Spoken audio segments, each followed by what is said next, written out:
mana ada pilpres di sana, ada pileg di sana juga, tetapi juga pemilihan gubernur maupun pemilihan bupati di tahun yang sama, ya di tahun yang sama, meskipun tanggalnya ataupun bulannya berbeda, tapi tahunnya sama, sehingga irisan tahapan itu akan terjadi, sehingga beban kerja penyelenggara pemilu itu akan lebih besar seperti itu. Nah, sehingga memang kami berharap peran semacam keaktifan kita semua, peran kita semua, khususnya media, sangat penting ya untuk proses pelaksanaan pemilu ini, sehingga bukan saja terlaksana, tetapi juga memiliki hasil yang baik. Tentu hasil yang baik itu dari proses yang baik pula, ya proses-proses yang berintegritas.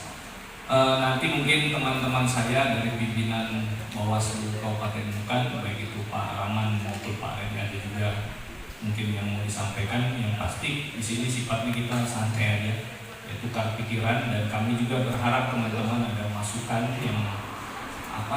yang baik dan konstruktif untuk kami, kritik yang konstruktif untuk kami, guna proses pengawasan khususnya ya, proses pengawasan.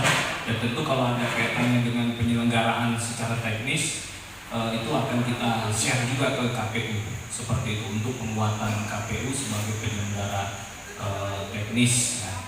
Itu yang mungkin yang pertama. Yang kedua ya, bahwa Bawaslu dalam tahapan awal ini kita sudah melaksanakan banyak kegiatan dan akan melaksanakan lebih kurang 10 program kegiatan lagi ya di tahun 2022 ini.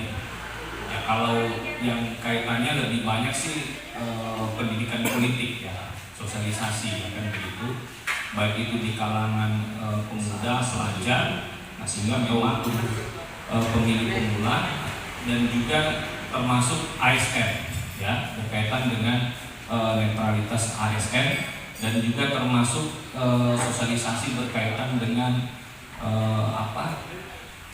kepada partai politik. Karena mengingat di tahun 2022 ini, tepatnya di bulan Juli, sudah masuk pendaftaran peserta pemilu, yakni partai politik.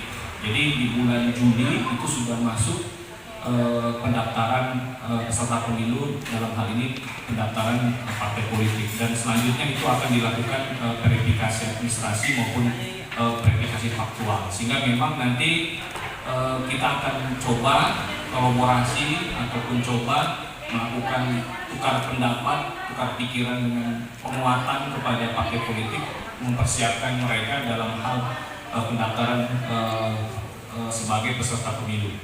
Ya kan begitu. Nah, nanti akan kita agendakan juga untuk kegiatan-kegiatan dengan partai politik.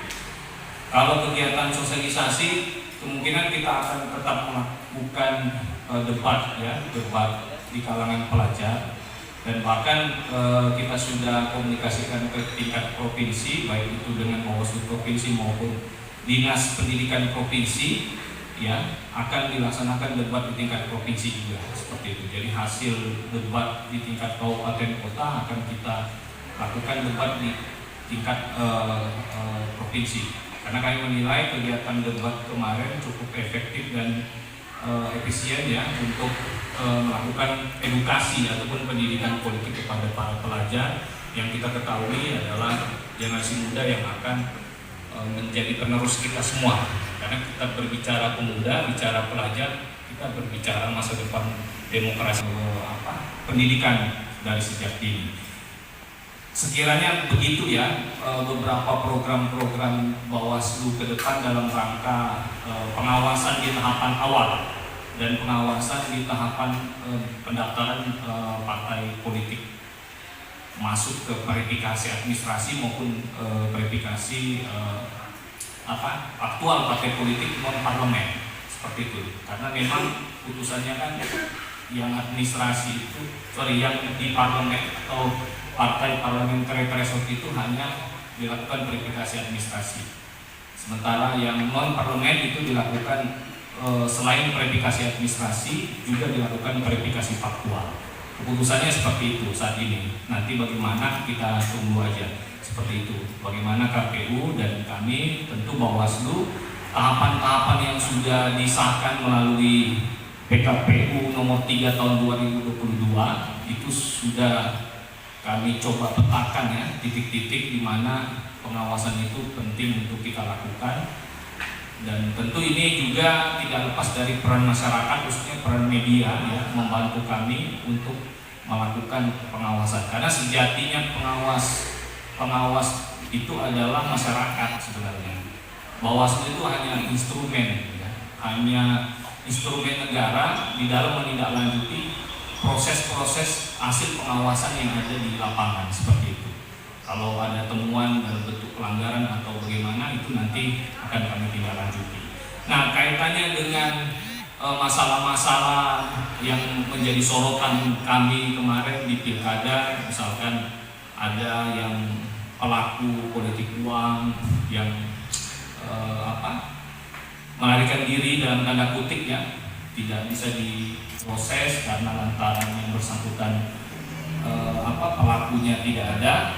Di pemilu ini ruangnya akan lebih luas karena di pemilu menerapkan sistem penegakan proses pelanggaran itu dengan pendekatan in absentia.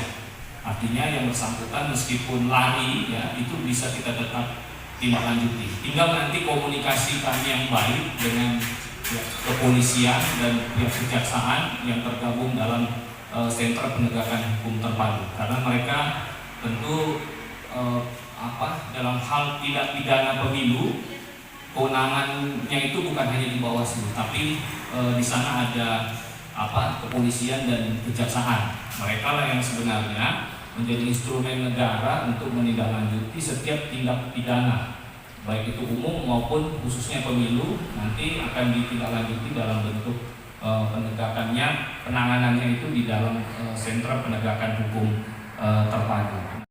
Pak Pimpinan Bawaslu Kabupaten Muka, ada Pak Haryadi selaku divisi koordinator divisi pengawasan, dan rekan-rekan sekalian dari media ya yang sempat hadir ya, meskipun ini kesannya mendadak ya.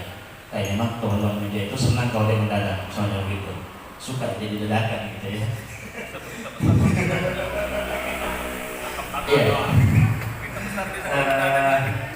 Pertama-tama mungkin saya ingin menyampaikan bahwa hari ini ya, tanggal 14 Juni adalah launching tahapan pemilu ya untuk tahun 2024.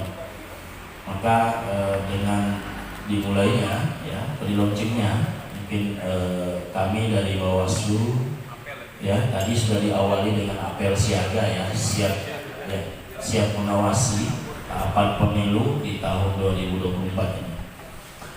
Harapan kami selama ini Bawaslu Kabupaten Muka sudah banyak dibantu oleh teman-teman atau rekan-rekan media.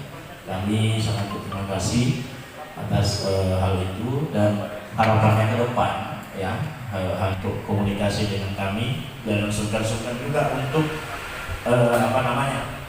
kalau ada hal-hal yang ingin atau ada hal-hal yang mungkin tidak berkenan, silakan kami disampaikan. Ya, saya rasa masukan itu ya, kalau bagi kami itu adalah vitamin ya untuk kedepannya bagaimana di tahapan pemilu ini bisa kita menjalankan. Kami dari Bawaslu Kabupaten Muka bisa menjalankan tugas-tugas kami. Kalau di kami khususnya pengawasan dan penindakan.